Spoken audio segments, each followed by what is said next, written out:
Magandang araw at ngayon ay mag-aaral muli tayo ng salita ng ating Panginoon at yung topic natin kahapon ay it's all about Daniel and uh, Haring Nebuchadnezzar about dun sa kanyang panaginip. At ngayon naman ay dun pa rin tayo sa ating series ng The Redeemer God. At ang topic natin man ngayon ay matatagpuan sa aklat ng Micah o Micah in Tagalog, 4:1 hanggang 3. So sabi dito, ngunit sa mga huling araw ay mangyayari na ang bundok ng bahay ng Panginoon ay matatatag sa taluktok ng mga bundok at matataas ang mga burol at mga tao'y paroroon sa kanya. Maraming bansa ay magsisiparot, mga nagsasabi, magsiparito kayo at tayo magsiahon sa bundok ng Panginoon at sa bahay ng Diyos ni Jacob. At siya'y magtuturo sa atin ng kanyang mga daan at tayo magsisilakad sa kanyang mga landas. Sapagkat sa Sion ay lalabas ang kautusan at ang salita ng Panginoon ay mula sa Jerusalem. 3. At siya'y hahatol sa gitna ng maraming bayan at sasaway sa mga matibay na bansa sa malayo at kanilang papandahin ang kanilang mga tabak upang maging sudsod at ang kanilang mga sibat upang maging karit. Ang bansa ay hindi magtataas ng tabak laban sa bansa ni mag-aaral pa man ng pakikidigma. So, yung topic natin ngayon ay pinamagatan na The Mountain of the Lord during the Messianic Age. So, sabi dito sa ating unang katuruan,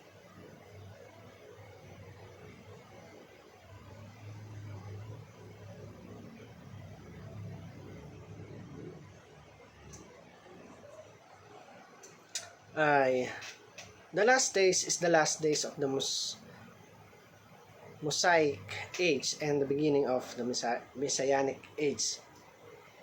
So yung pag-aaralan natin ngayon ay ito yung about dun sa last days in the last of the Mosaic age and the beginning of the Messianic age. So yung panimula nung ating pinag-aaralan na it's all about the death o yung pagkamatay ng ating Panginoon at muling pagkabuhay niya o yung pagkakaganap ng kanyang mga salita doon sa bagong tipan. So the beginning of the Messianic age and the Mosaic age. So from Old Testament to a New Testament. Doon sa number 2 sabi doon, the physical old temple in Jerusalem will end and the spiritual New Jerusalem will end in the spiritual New Jerusalem will begin. So, kung tatandaan natin, maraming sinabi ng Lord na wawasakin niya lahat ng templo dun sa lugar ng Jerusalem. At ngayon nga, kung makikita natin ay isa na siyang, sabi nga ay Muslim church ang nakatayo ngayon doon. So, kagano sinabi ng Panginoon, gaano man katibay, katatag yung bato na nakatayo roon, bato na simbahan, sabi niya ay lilipulin niya yon at wala siyang ititira. Nangyari nga ito. At sabi nga doon, ang nahayag ngayon is yung sabi nga ay church ng ating Panginoong Jesus. It's not all about the building, but it's all about the people na bumubuo ng church. Sabi niya doon, ngayon ay bubuo siya ng isang iglesia, which is binubuo ito ng mga tagasunod niya. So number 3 sabi dito, the spiritual New Jerusalem is the church, the bride of Christ. So ang tinutukoy niya dito is yung spiritual New Jerusalem is the church. Sabihin tayo na naniniwala at sumusunod. That time na sa panahon ni Jesus, yung mga tao niya, ang tinutukoy niya ng church doon is the people, or sabi nga ay the bride of Christ.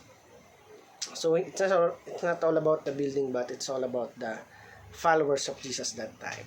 So para naman po sa ating application, sabi dito, believe that the church will become the highest of the mountains and will fill the whole world.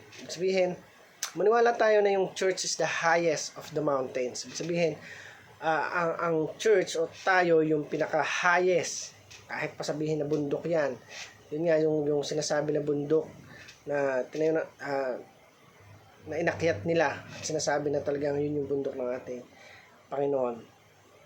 And sabi doon, will fill the world, the whole world. Ibig sabihin, mapuno yung yung buong mundo ng sabi nga ay tagasunod ng ating Panginoon. Kasi darating yung time talaga na lahat ay luluhod, lahat ay sasamba sa ating Panginoong Jesus. Walang matitira. Lahat yan sasamba sa ating Panginoon. Then number 2, believe that the Messiah will expand His church.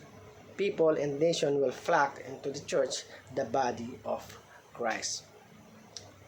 So, maniwala tayo na yung Messiah ay mag-expand dyan. Hindi lamang sa isang lugar, kundi sa buong lugar, sa buong bansa. Makikilala, matataas. Kasi that time, nung panahon ni Jesus Christ, diba, ang dami niyang lugar na pinuntahan. At ang ginawa, wala siyang ibang ginawa kundi magpahayag yung kabutihan ng Panginoon, kung gaano siya kabuti sa buhay ng bawat isa. At tunay nga na pinakita niya doon na talagang siya yung tunay na anak ng ating Panginoon. Kasi hanggang sa kamatayan ay hindi niya tayo pinalimutan. Nagsabihin, inialay niya yung buhay niya ng ating Panginoon para maligtas tayong lahat. At ngayon nga, ay tinatanggap na natin yung kaligtasan na yun kasi naniniwala tayo na pinatawad na tayo ng Panginoon at panibagong buhay na yung binigay ng Diyos sa buhay ng bawat isa sa atin. So, pangalawa, sabi dito, believe that the Messiah will, pangatlo, believe that church is the mountain of the Lord, the new temple of God, new creation, the body of Christ, the bridge of Christ, and the new Jerusalem. And yun nga, that time na talagang umakyat sila sa bundok ng ating Panginoon. Sabi doon, the new temple of God, new creation, the body of Christ, the bride of Christ, the new Jerusalem. At natuyo nga ang bagong Jerusalem. And hanggang sa panahon natin ngayon, talagang marami yung kailangan natin na ipanalangin kasi ang daming changes na nangyayari ngayon. Even the war in Jerusalem right now, talagang hindi natin alam kung talaga bang sinasama sila ng Diyos kasi sobrang titigas na ng ulo ng tao ngayon. Even ang bawat isa sa atin, alam naman natin na talagang may mga hard times tayo na talagang gusto nating sunodin yung sarili nating kagustuhan. But the Lord wants you to be His servant, tagasunod ng ating Panginoon, at hindi tayo maligaw sa mga bagay na ikalalayo natin sa ating Panginoon. So, again, patuloy tayo na maniwala sa ating Panginoon at talagang sundin natin at gampanan yung ating mga tungkulin.